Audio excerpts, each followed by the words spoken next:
Hello class, accounting part 27 में क्योंकि फिर मुझको काफ़ी बड़े से बताना है, पीछे वाली चीज़ों को भी रेफरेंस देना है, इसलिए इसको इसी टाइप से इस वीडियो को भी बना रहे हैं। इसके आगे की वीडियो जहाँ पे ज़रूरत होगी मैं बोर्ड पे आ जाऊँगा। ठीक है। अब देखिए ट्रायल बैलेंस, अब हम लोग को नया टॉपिक स्टार्ट करना है। लेजर हमने आपको बता दिया था। देखिए कोर्स वाइज लेजर बहुत जल्दी पूछता नहीं है क्योंकि उसमें बहुत ज़्यादा टाइम टेकिंग रहता है।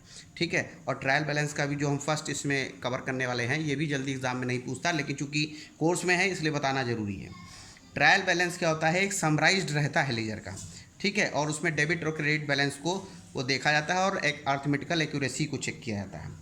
इसका मेन ऑब्जेक्ट क्या है, अर्थमेटिकल एक्यूरेसी को चेक करना, कहीं पे कोई गड़बड़ी उसको लोकेट करना। और समरी होता है लेजर का, जैसे जनरल काफ़ी बड़ा, लेजर उससे छोटा, ये उससे भी छोटा होता है। ठीक है। अब इसके कुछ रूल्स हैं। इसको बनाने का दो मेन मेथड है। एक मेथड है कि आपने जनरल बनाया, जनरल के बाद लेजर बनाया, लेजर के बाद ट्रायल बैलेंस बनाया, जो मैं अभी आपको बताने जा रहा हूँ। और एक में रूल्स को ध्यान देना है। मैं रूल्स ये देखिए एकदम क्लियर बता दे रहा हूँ, पढ़ के भी समझा दे रहा हूँ। ये रूल्स आप याद करिएगा, लेकिन इसका एग्जाम्पल मैं अपने नेक्स्ट वीडियो में दूंगा। ठीक है। इसमें रूल ये है, जितनी भी एसेट्स हैं उनका वो हमेशा उनका डेबिट बैलेंस होता है, उनको हमेशा डेबिट में लिखना है। और लायबिलिटी है को क्रेडिट बैलेंस होता है, उनको क्रेडिट में लिखना है। कैपिटल जो होती है वो क्रेडिट बैलेंस शो करती है, ड्राइंग जो है डेबिट में, मतलब कैपिटल को क्रेडिट में लिखना है हमेशा, ड्राइंग को डेबिट में लिखना है। परचेज को हमेशा डेबिट बैलेंस शो करेगी तो परचेज को हमेशा डेबिट में लिखना है। और सेल्स को हमेशा क्रेडिट में लिखना है, क्रेडिट बैलेंस शो करती है तो क्रेडिट में लिखना है। ठीक है। Purchase return credit balance show करेगी, उसको क्रेडिट में लिखा जाएगा। और sales return debit balance show करेगी, उसको डेबिट में लिखना है। जितनी भी इनकम प्रॉफिट है उनको क्रेडिट में शो करना है, क्रेडिट बैलेंस क्योंकि वो शो करती है। Expenses and losses debit balance show करती है तो उनको डेबिट में लिखना है। ठीक है। ये रूल है, इसको आप याद कर लीजिए या समझ लीजिए। ठीक। अब ये डेबिट क्रेडिट बैलेंस क्या है, ये मैंने अपने लास्ट वाले लेक्चर में हाँ बताया था कि डेबिट क्रेडिट बैलेंस क्या है। फिर से अभी मैं आपको समझा देता हूँ।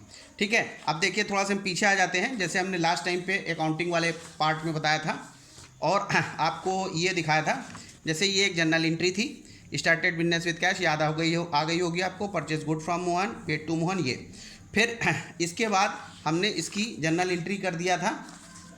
जनरल एंट्री करने के बाद जो है हमने क्या किया, ये देखिए हमने इसकी एक जनरल एंट्री कर दिया था। ये ऐसे सारी जनरल एंट्रीज सारी कर दिया था। जनरल एंट्री के बाद हमने इसके लेजर बनाए थे। ठीक है। अब लेजर कैसे बनाए थे, जैसे लेजर हमने आपको बताया था, ये देखिए कैश अकाउंट का लेजर बनाया था। ठीक। कैसे बनाया था उसका रूल हमने लास्ट वाले में बताया था। जितने कैश वाले छाट के एक तरफ लिख देना है, कैश कहाँ कहाँ डेबिट है, कहाँ कहाँ क्रेडिट है, उसके हिसाब से इसको बना लिया गया था। ठीक है। तो ये कैश का, फिर कैपिटल का, फिर परचेज का, कहाँ कहाँ किसका बैलेंस है, ये सब हमने लास्ट वाले में बताया था। अब चूंकि ट्रायल बैलेंस बनाना है तो अब इसमें आपको करना ये पड़ता है, पहला जो आपका ट्रायल बैलेंस बनाते हैं तो उसमें आपको करना ये पड़ता है, सिंपल सा प्रोसीजर है उसका कि आप जो है यहाँ पे आप इसको ऐसे यहाँ पे लिख लीजिए एक ट्रायल बैलेंस। ठीक है। ट्रायल बैलेंस लिख लीजिए और फिर इसके बाद एक ऐसा सिंपल सा बना लीजिए, एकदम आसान है ये। ठीक है। सीरियल नंबर, फिर है नेम ऑफ लेजर। ठीक है। फिर उसके बाद ये डेबिट बैलेंस और क्रेडिट बैलेंस। ठीक है। अब आपने जैसे यहाँ पे देखिए कैपिटल का कौन सा बैलेंस था, सॉरी कैश अकाउंट का कौन सा, ऊपर कैश अकाउंट है, कैश अकाउंट का कौन सा बैलेंस है, डेबिट बैलेंस। ठीक है। तो इसको क्या आपको बस यहाँ पे लिख देना है फर्स्ट कैश। ठीक है। कैश अकाउंट और अमाउंट जितना है डेबिट साइड पे है तो ये आपको डेबिट बैलेंस लिए यहाँ पे लिख देना है। ठीक है। फिर इसी तरीके से यहाँ पे आपका कैपिटल था सेकेंड। ठीक है। कैपिटल अकाउंट था। कैपिटल अकाउंट में आप देखिए, कैपिटल अकाउंट में जो था वो इधर दो क्या कहते हैं, कितना था, 20,000 रुपये। ठीक है।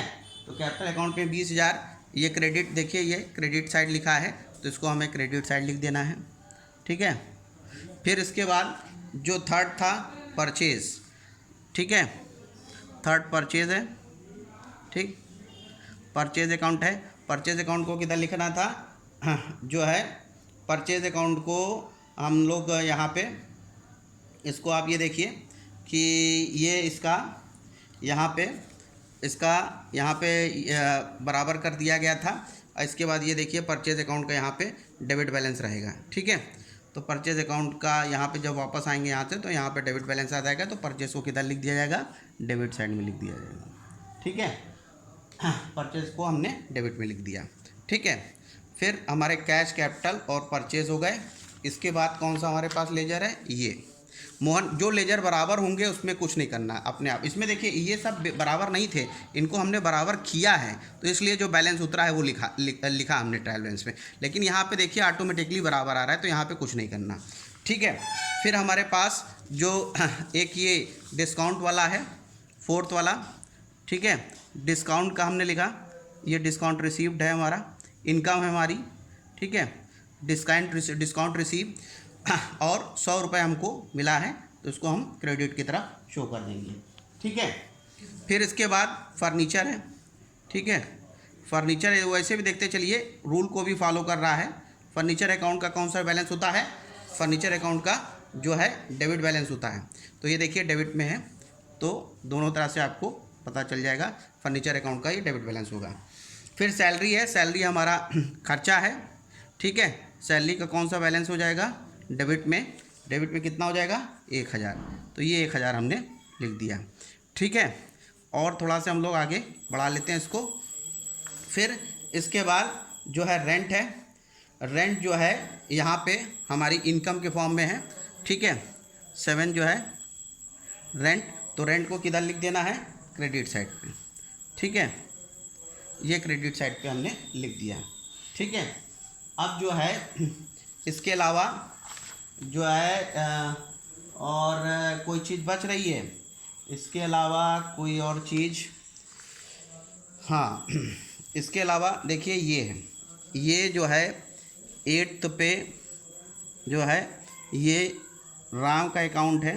राम जो है इसमें क्या है, डेबिट बैलेंस है, क्योंकि हमारा डेटर्स है, इसको हमने सामान बेचा था। और उसके बाद 9th पे सेल्स है। ठीक है, सेल्स में क्या है कि सेल्स हमारी की गई है, सेल्स को हमेशा जो है क्रेडिट में शो करेंगे, ये कर दिया। ठीक है, अब अगर आप इसको सबको जोड़ लीजिएगा तो 20 + 24 और 24,600। ठीक है, 24,600 एक आ गया।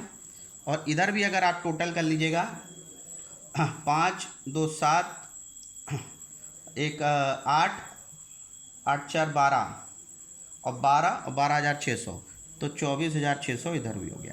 तो हमारा ट्रायल बैलेंस एकदम सही बन गया।